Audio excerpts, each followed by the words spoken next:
नमस्कार मित्रांनो. जेव्हा जेव्हा पृथ्वीवर अधर्म वाढतो तेव्हा भगवंत कोणत्या ना कोणत्या रूपात अवतार घेतात. पण एका लहान मुलाच्या श्रद्धेसाठी साक्षात देवाला खांबातून प्रकट व्हावे लागले. अशी ही अद्भुत कथा आज आपण पाहणार आहोत.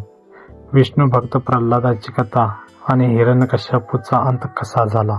प्राचीन काळी हिरण्यकश्यपू नावाचा एक शक्तिशाली असुर राजा होता.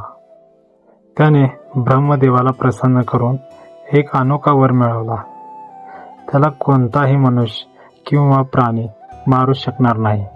ना दिवस ना रात्री, ना घराच्या आत ना घराच्या बाहेर, आणि कोणत्याही अस्त्राने किंवा शस्त्राने त्याचा वध होणार नाही.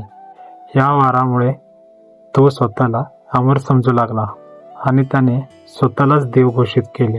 हिरण्यकश्यपूच्या घरात प्रल्हादचा जन्म झाला. असुर कुळात जन्मूनही प्रल्हाद भगवान विष्णूचा निस्सीम भक्त होता. शाळेत असतानाही तो आपल्या मित्रांना विष्णू नामाचा महिमा सांगायचा. जेव्हा हिरण्यकश्यपूला हे समजले तेव्हा तो संतापला.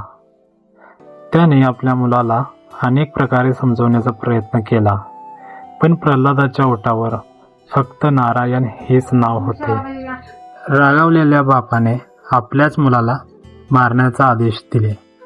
प्रल्हादाला पहाडावरून फेकून दिले, विष दिले, हत्तीच्या पायाखाली तुडवले, पण दरवेळी भगवान विष्णूंनी त्याचे रक्षण केले.